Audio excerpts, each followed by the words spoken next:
Hello, everyone, and welcome to Microaggressions, Understanding the Effects of Daily Interactions.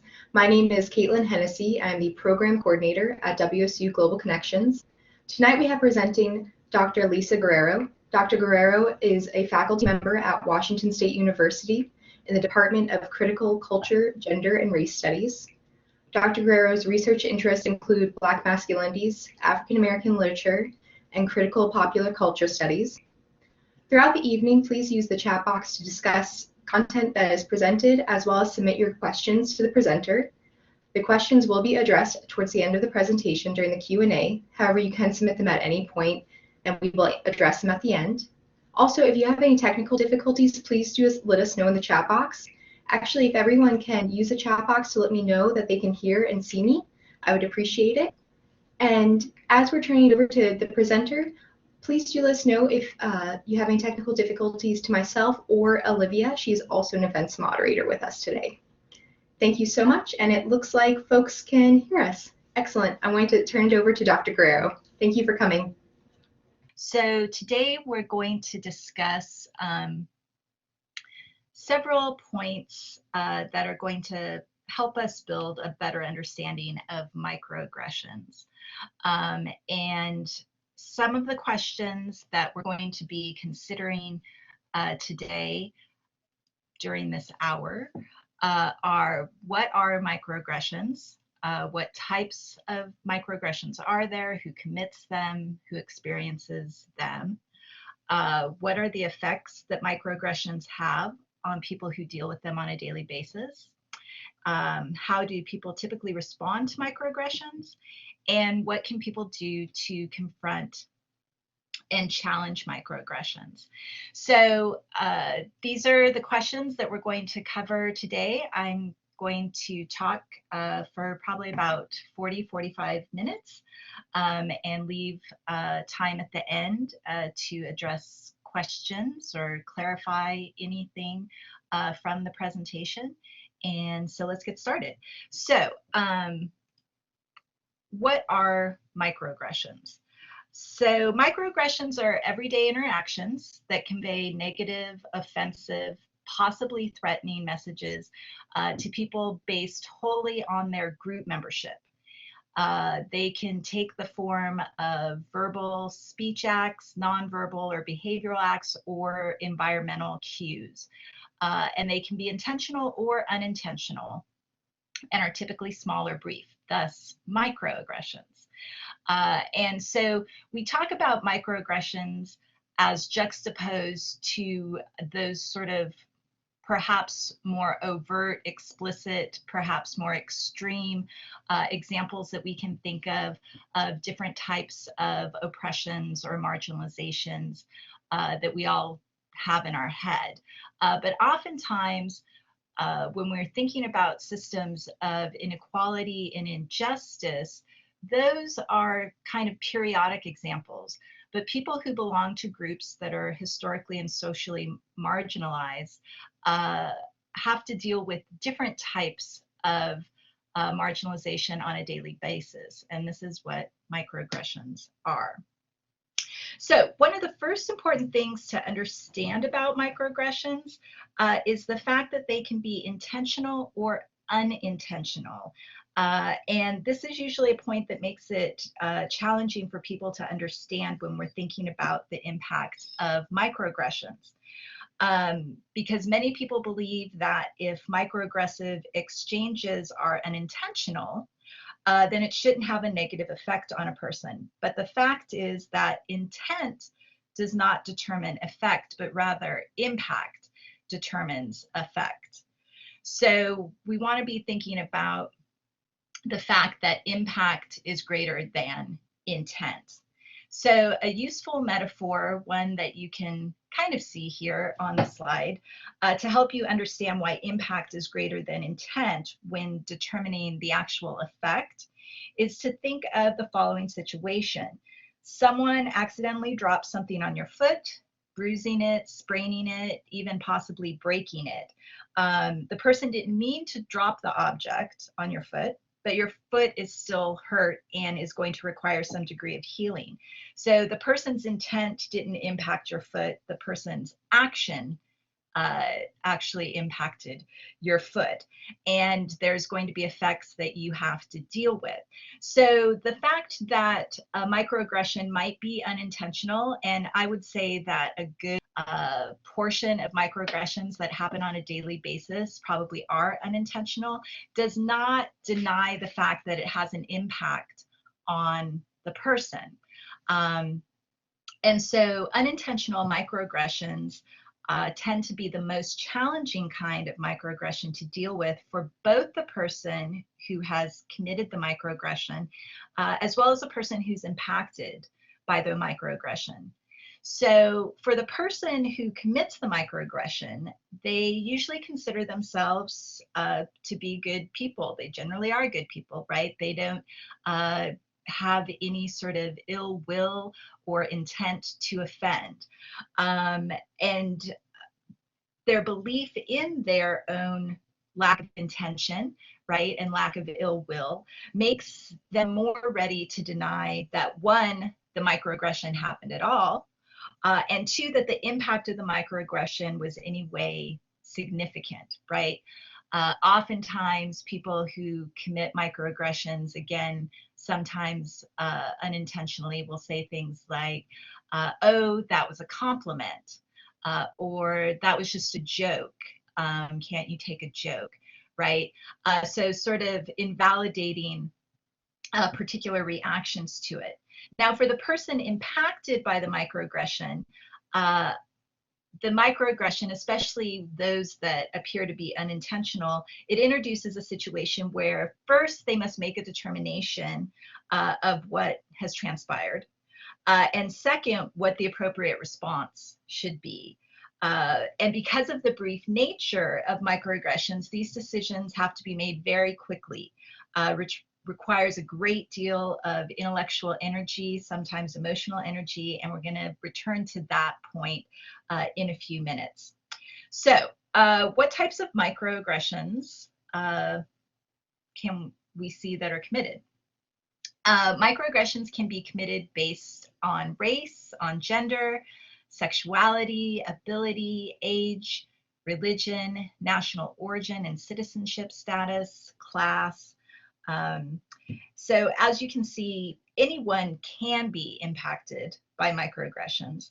But one thing to keep in mind when considering microaggressions is that there's a cumulative effect of microaggression, and that since everybody's identity is intersectional, meaning that everybody has various parts of their identity that fall under each of these categories that are listed on the slide.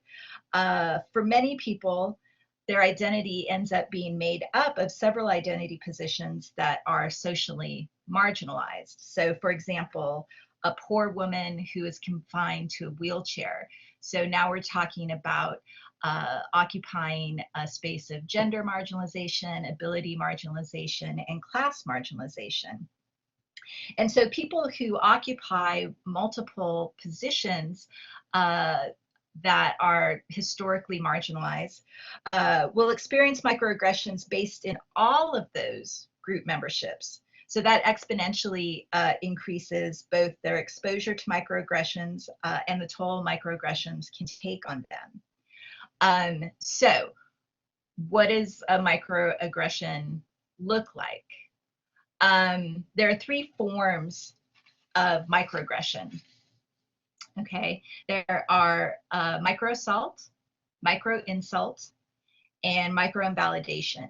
And we're going to go through each of these and define them so that we can differentiate and so that it becomes easier to sort of recognize and define these different types of social interactions. So first we're going to start with the microassault. So microassault is probably the most overt, right? It's a conscious, usually directly biased interaction that aggressors communicate to marginalized groups through speech behavior or environmental cues. So according to Daryl Wing Su, who is a professor at Columbia University who's done a great deal of research in microaggressions, he says, the intent of these messages is to threaten, intimidate, and make the individuals or groups feel unwanted and unsafe because they are inferior, subhuman, and lesser beings that do not belong on the same level as others in society. Okay, so again, Microsalt is probably on the most extreme end of the continuum of microaggressions because there is an actual conscious and intentional bias that is usually articulated in that. Okay, the next type would be the micro insult. So interpersonal or environmental interactions that demean a person's identity through stereotyping, rudeness, or insensitivity. So again, Sue says micro insult represents subtle snubs, frequently outside the conscious awareness of the perpetrator, but they convey an oftentimes hidden insulting message to the recipient. So for example, you throw pretty good for a girl, right? So that's a very slight thing. Someone could say, oh, that's a compliment, right? But there's an underlying meaning that's sort of insulting to women generally and to that person that is being said to. The third one is what's called a micro-invalidation. So a micro-invalidation is excluding, negating, or nullifying the feelings, psychological reactions, and or experiences of marginalized groups in speech, behavior, or environmental cues. So again, going to Sue, in many ways, micro-invalidations may potentially represent the most damaging form of the three microaggressions because they directly and insidiously deny the racial, gender, or sexual orientation reality of these groups. So again, invalidation would be trying to erase or minimize the reaction or the reality that the person who is being impacted by the microaggression is saying is happening, right? So again, saying something like, oh, that was meant as a compliment, it was only a joke, in a way that then puts the onus on the person who's being impacted to actually defend and justify their feelings and reactions. So these are the three forms that microaggressions can take.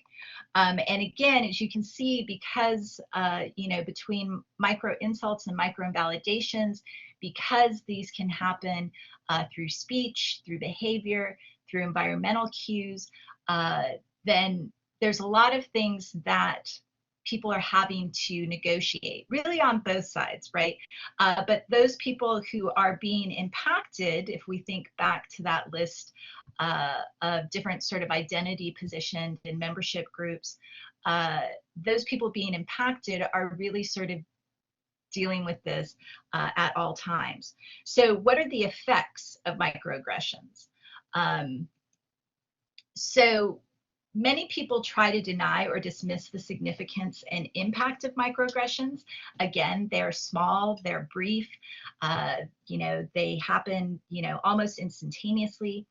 And people that try to deny or dismiss the significance, they do so by suggesting to those that must deal with microaggressions regularly that these instances are very small and insignificant, and that they're no big deal, and that people should just ignore them or move on. However, for people who try to deny or dismiss the significance of a particular instance, that may be the only instance that they have seen a person encounter. So unless they follow that person around constantly, they are unable to grasp the scope of having to deal with a steady barrage of microaggressive interactions. So in other words, it isn't necessarily the effect of one microaggression, right? One instance of microaggression that's going to have a major impact on a person, but rather it's the accumulation of effects from a variety of microaggressions that cause the major impact on a person. And certainly there can be all sorts of effects on a person that stem from their experiences with microaggression. But here are a few. These are some of the more common ones that people who have dealt with them, who have been interviewed about microaggressions, have talked about. But again, there can certainly be many more types of effects. But some of the effects are mental exhaustion, strained relationships, psychological illnesses like depression and anxiety, internalized feelings of worthlessness based in a person's difference, increased anger, and heightened feelings of vulnerability. Okay, and so these are just some of the effects. There can be more. These are some of the more common ones that people have talked about when they have been interviewed or when they've been in discussions about microaggressions. And microaggressions have different effects on different people, and that's going to depend on a range of conditions that structure a person's life. Okay, so this means how well are they able to create conditions where they can be more insulated against microaggressions? So for instance, going back to the earlier example of a poor woman who is confined to a wheelchair. Well, if we changed one identity location and made her a middle class or upper middle class woman confined to a wheelchair, that provides a space that allows her to be insulated in some ways from some microaggressive behaviors, whereas adding poverty to it really opens up other types of opportunities for microaggressions. So different effects for different people depending on how they can insulate themselves against it. One thing that we do know is that almost all people who belong to groups that are socially marginalized will encounter microaggressions during their lifetime. So this means if you're a woman, if you're a person of color, if you are differently abled, if you are working class or working poor, if you are an immigrant, these groups that have typically been socially marginalized are going to be those groups. People in those groups are more often going to encounter microaggressions at least once in their lifetime, and unfortunately likely more. So right now we're going to watch a short video. This is what is the definition of microaggressions. It's a brief video, and it actually uses some examples from films. So we're going to watch this, and then we will return to the presentation.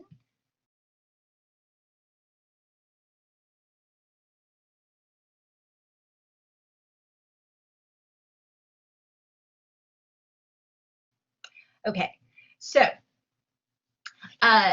thinking about what we saw in the video, right? This idea again of unintentional versus intentional, perhaps, but also this idea that we saw at the beginning of the video talking about how, especially on college campuses, in recent years, microaggressions have become a kind of hot topic, buzzword.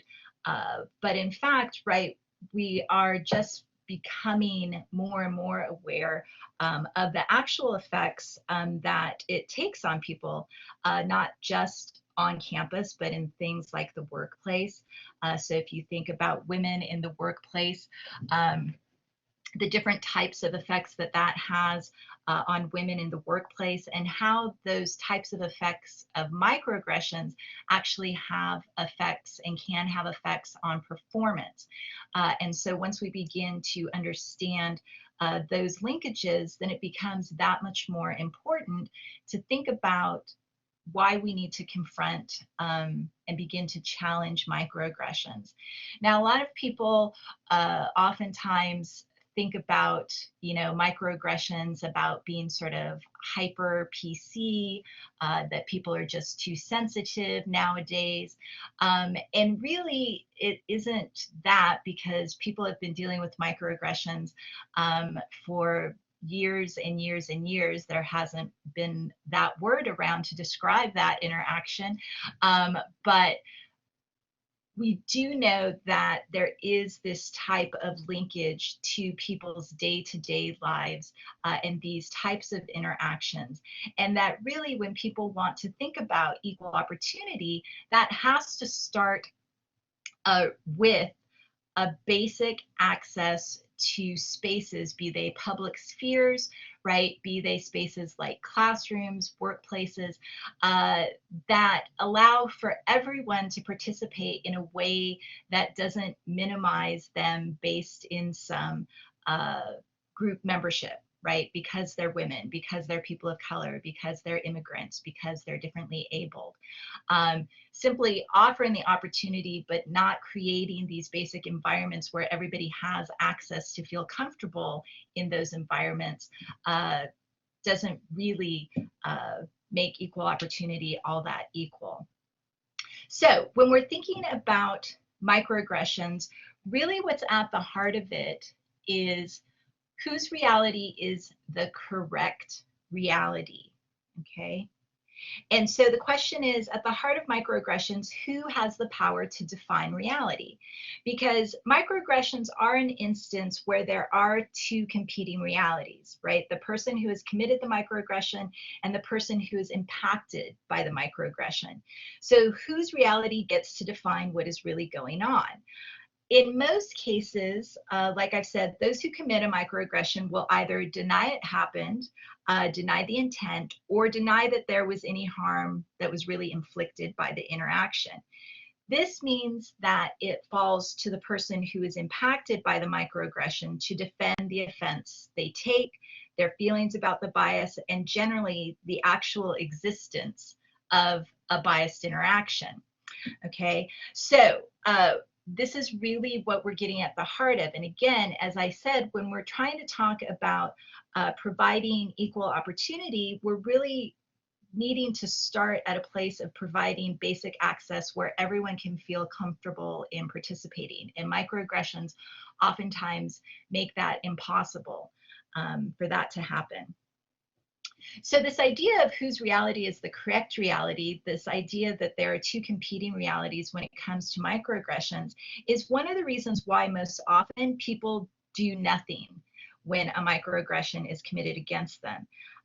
It takes a lot of energy to constantly be defending your reality, trying to convince people that, yes, in fact, that was offensive. Yes, in fact, my feelings were hurt by that.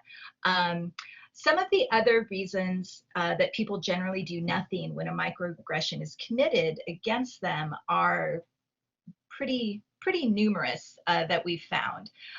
So the first one is what's called attributional ambiguity, which is kind of a complicated word for meaning that because people in marginalized groups generally have a heightened vigilance to microaggressive behavior, sometimes they question themselves on whether or not something was a microaggression or not.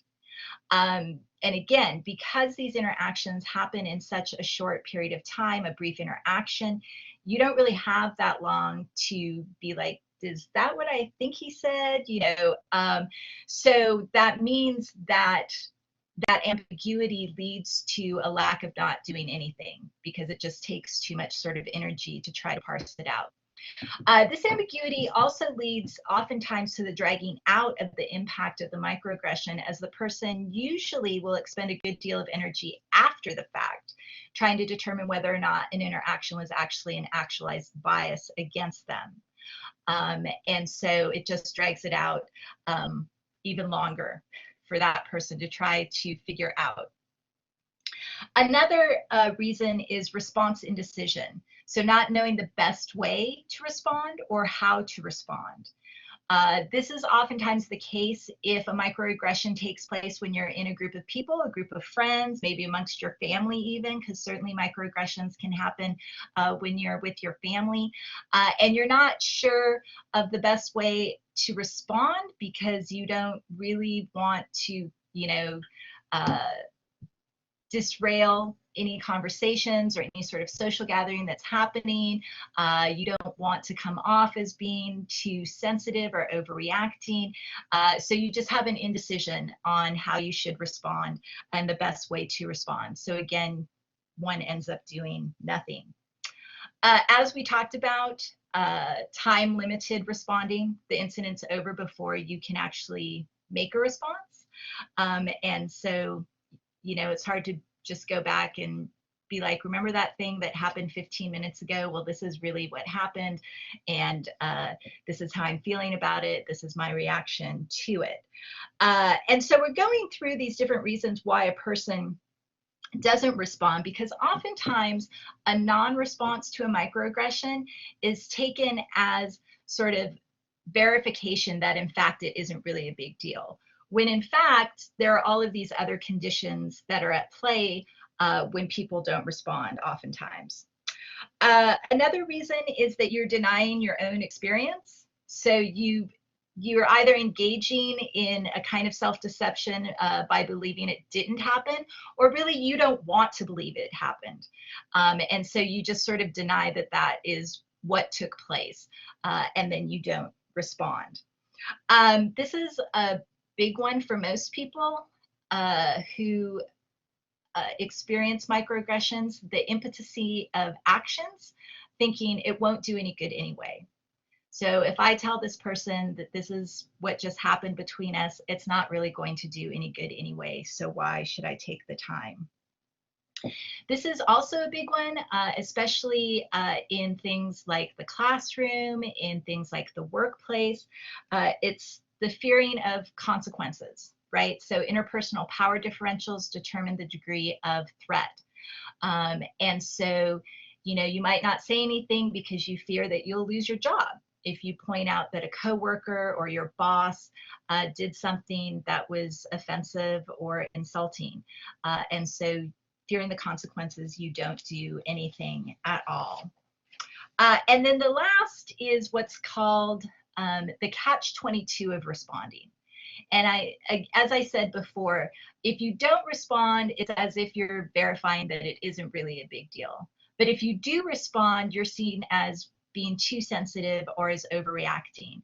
And so to sort of ignore both of those options, you do nothing.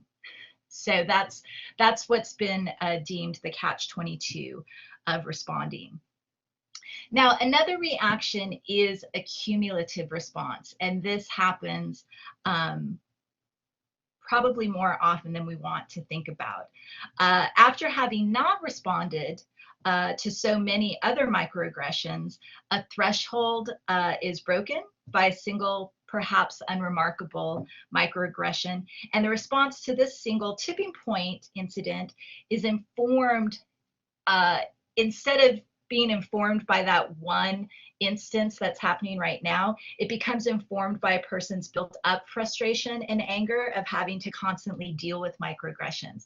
And so those are usually the cases where it seems like a disproportional response to something that has perhaps happened, and people, you know, who aren't privy to this accumulated barrage of microaggressions don't really have that insight that the person isn't necessarily reacting to that one single microaggression, but instead this sort of overarching condition of microaggression. So that's also another reaction that oftentimes happen. And so to sort of think about that, we're going to watch one more short video. This one's even shorter than the last one, that gives some examples of microaggressions, but also the effects of them over time.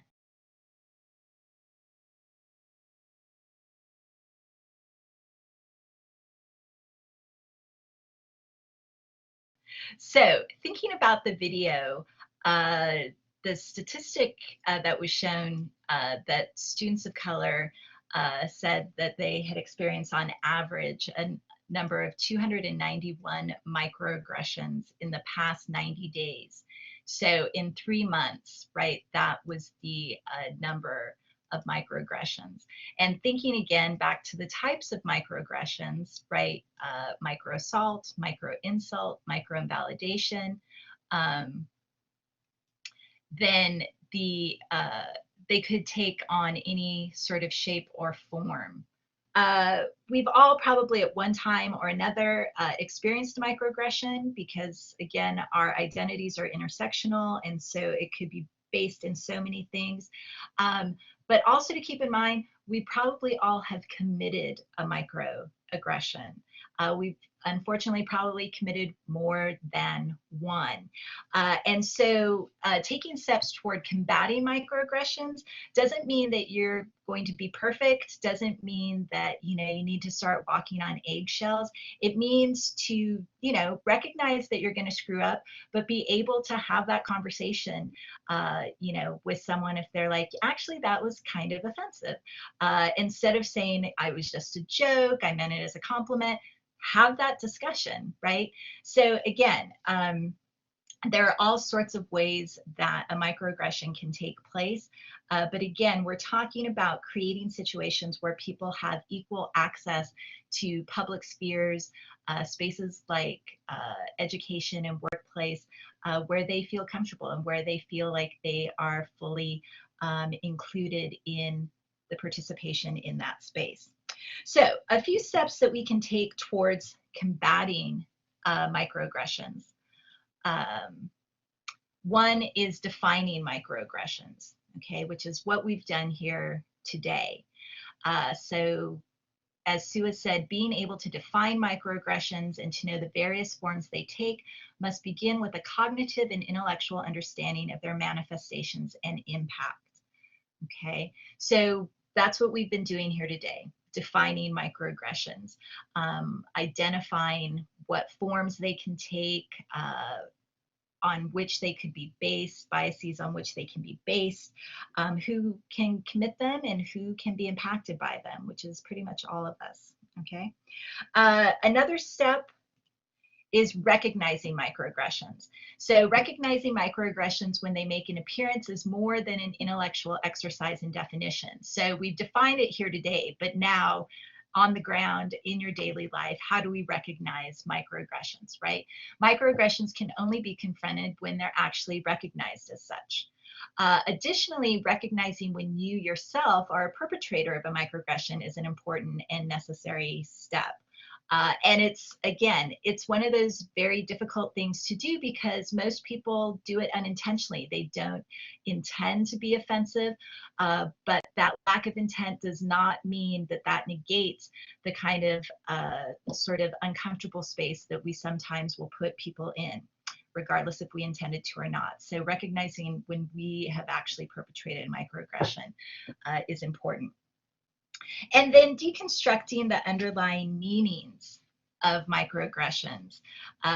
So as Sue says, microaggressions are reflections of worldviews that are filled with ethnocentric values, biases, assumptions, and stereotypes that have been strongly culturally inculcated into our beliefs, attitudes, and behaviors.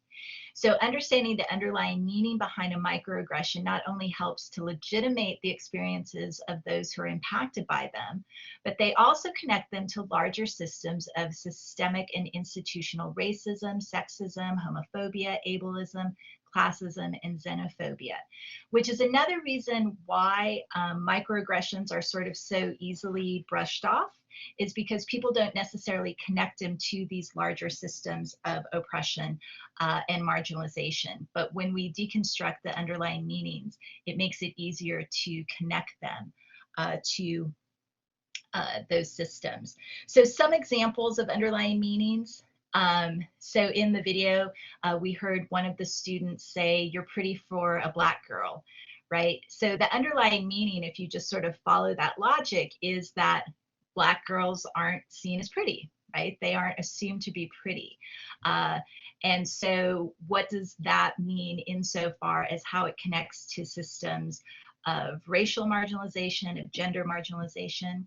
Another one of the students in the video said, "You speak really good English." The underlying meaning is you seem foreign, and therefore I assume you aren't very smart, or I assumed you didn't speak English, either because you clearly aren't from here or because of some stereotype that I assume that you're less educated, or you know, perhaps you come from a poor neighborhood, so I'm not expecting you to be as smart. So these are examples of what those underlying meanings. And as you can see, those all connect to these larger systems of systemic and institutional marginalization. So to keep that in mind, right, as we wrap up, microaggressions don't exist in a vacuum, but rather they're symptoms of the ways in which the marginalization of various groups in society have become normalized. When we confront microaggressions, we're confronting the day-to-day ways in which oppression is lived on the ground, so to speak, by many people. We're also confronting the ways in which we participate in those systems of oppression. And our willingness to confront these things in others as well as in ourselves is an important step towards dismantling, sort of bit by bit, systems of inequality in our society. And so this last slide is just some resources for further information. The top is a sort of longer, more historically contextualized video about microaggressions. The second is actually a Tumblr that was put together where people come and put different examples of microaggressions that they have experienced in their lives onto the Tumblr. And then the third is the book Microaggressions in Everyday Life, Race, Gender, and Sexual Orientation, written by Daryl Wing Su, as I said earlier, who is a professor of Columbia who pretty much is the preeminent scholar to talk about microaggressions in this way, though there are a lot of other scholars who are doing work in it. His work has sort of dominated up to this point. So that's the end of my presentation, and I think we have, wow, look at that. We have exactly 15 minutes. I probably could not have timed myself any better. Exactly 15 minutes to address some of the questions that people had. Thank you, Dr. Guerrero.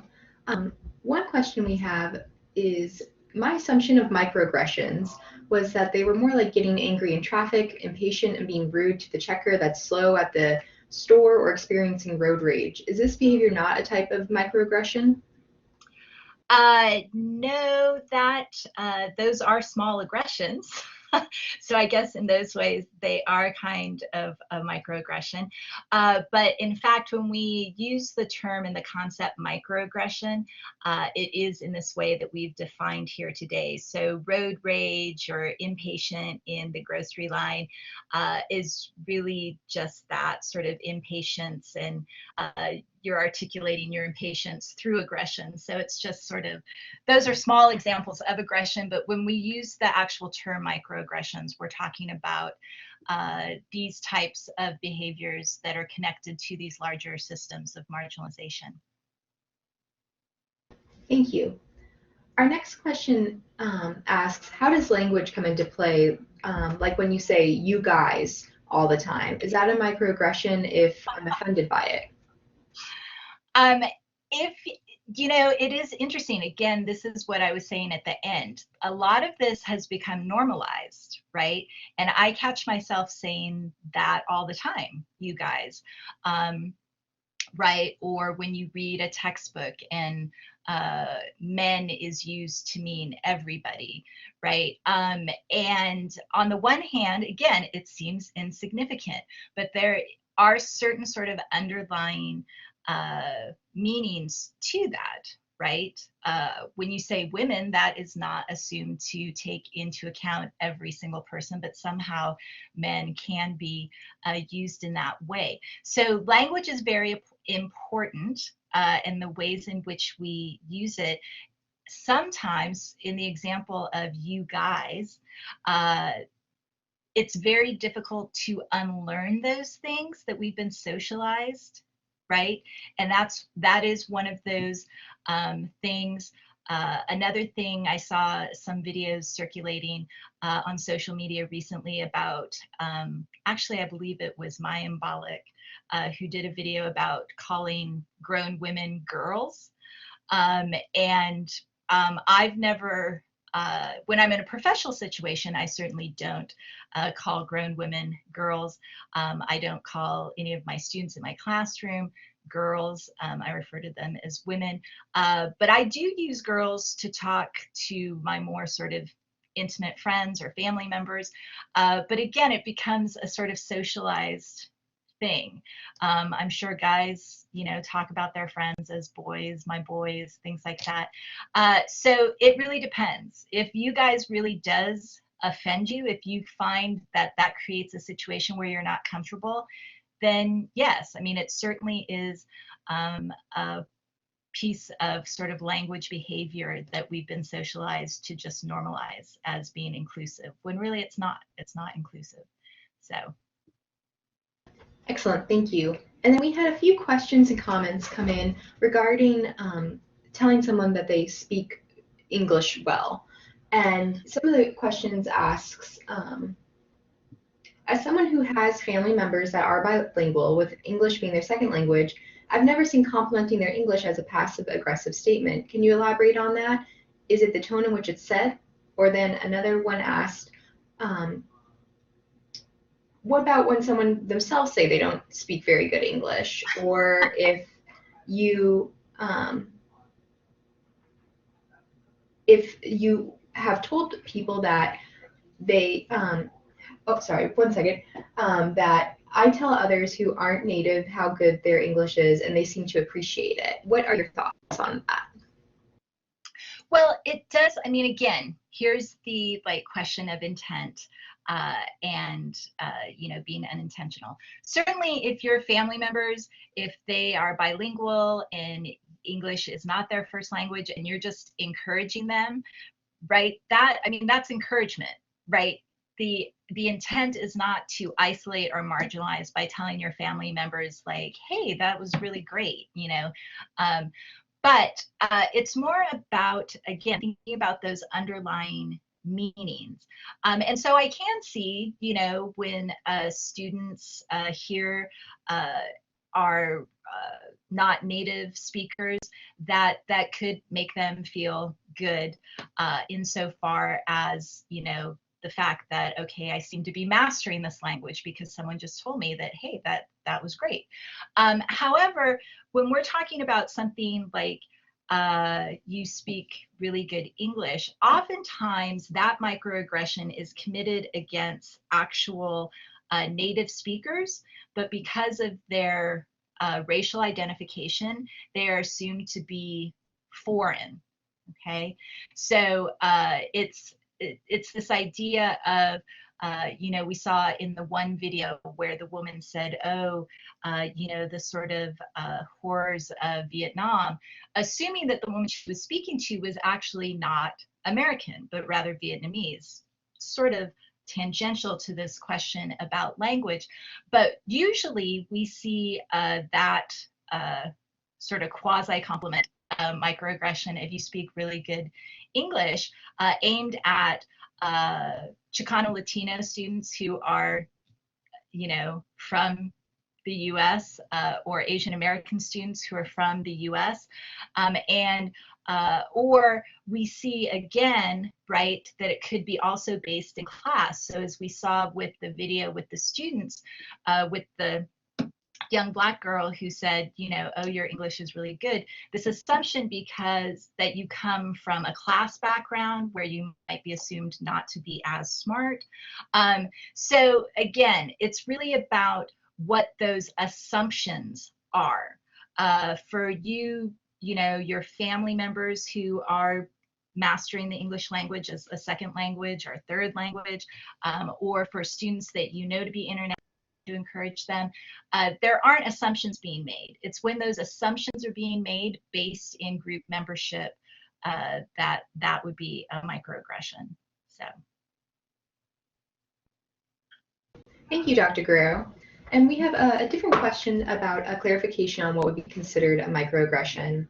And the question comment asks, I'm wondering if something is said to me that I'm offended by, but the person didn't mean any harm, would be considered a microaggression. For example, saying, quote, I hate IKEA, it's so frustrating building everything, unquote, but it might be all that I could afford, yet the person may not know that. Okay, I'm sorry. Can you tell me what the quote was again? That's Yes. the example. The example was someone saying, I hate IKEA, it's so frustrating building everything, but the person they're saying it to may purchase that item because it's all they can afford, but the person saying it may not know that. Right. So again, I mean, thinking about, I mean, in that particular case, if a person was saying, oh, you know, I really dislike IKEA. Their stuff is really cheap. You know, I don't know why people buy it, things of that nature. Or alternatively, you know, if someone buys something at IKEA and is basically thinking, you know, this is disposable, whereas another person who doesn't have a lot of money, like this is actually something that is considered an investment for them, right? So again, when we're talking about microaggressions, it's these assumptions that everyone shares the same experience.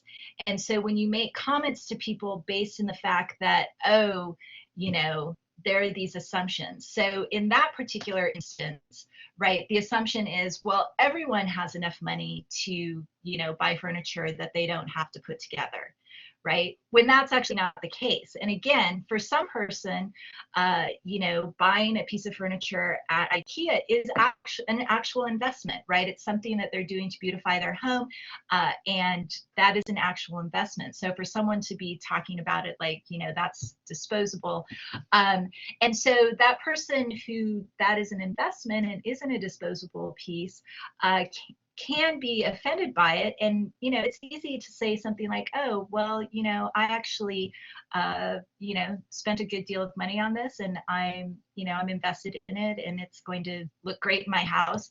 And you know, that's the response that you could have, you know, to say, well, you know, not everyone's as rich as you are, or things like that. These are when the conversations can sort of like unfold kind of out of response control. And again, that's why it's difficult to know how or when to respond to a microaggression. I will say in both that example and the other example from a few questions ago about you guys, if it makes you feel uncomfortable, then again, you are valid in saying that, that it makes you feel uncomfortable. Part of what microaggressions do, as we've seen here today, is to invalidate people's experiences and reactions, and to make them think that they aren't something that are significant when in fact they are. So, so if they're based in these different types of things, then yeah, have the conversation. And again, hopefully if people want to dialogue and confront and make these spaces more equal to people, they'll engage the dialogue. Sometimes they won't, but you know, maybe they will. So. Thank you. All right, if anyone else has any questions, or if I missed a question that you asked, please type it into the chat box now. Oh, and we just did have another one come in. What should I do if I experience microaggression statements or actions regarding the language or the religion, like colleagues or supervisor? I don't want them to think I'm oversensitive. So I think that's, what should I do if I experience microaggression statements or actions regarding the language or the religion, I believe from a colleague or a supervisor? You don't want them to think you're oversensitive. Right. And this is, again, what makes microaggressions so difficult for people who are impacted by them, because they oftentimes are happening in spaces where, you know, you're already just trying to, you know, succeed and stay afloat. So in classroom spaces, in workplaces, right? You're just trying to do a good job, right? You're just there like everybody else trying to do a good job. And so when these situations present themselves, it does become that struggle of, well, what do I do? You know, I would like to improve this particular arena so that I can feel more comfortable in it. But at the same time, is my response going to make people look at me as if I'm overreacting, if I'm oversensitive, and is it going to make them isolate me even more? Am I going to feel even more uncomfortable if I bring this up? And that's a real struggle for people of color, for women, for people who are differently abled in classroom spaces and workplaces. Every single day, people are having these types of struggles with themselves. I would say that if it is a sort of constant habit of these microaggressions that are happening in a space, then you will likely want to bring them up. Obviously, if it's a much more sort of overt aggression, a much more overt kind of sexist or racist types of actions and behaviors that are happening, then obviously that is something that needs to be brought up. But insofar as the microaggressions, if you see a sort of constant kind of habit and condition of them, then I think it's certainly something to be brought up. Again, even if it's just one time, it can certainly be brought up. It's totally valid. But as I said, people struggle with this all the time. And it's not surprising. Like I said, people are just in these spaces because they want to succeed, right? They want to get their college degree, or they want to get the promotion, or any of that, just like everybody else. And so having to deal with this additional thing really does take a toll of having to decide. So I know that wasn't a direct answer of yes or no to do that, but hopefully that helped.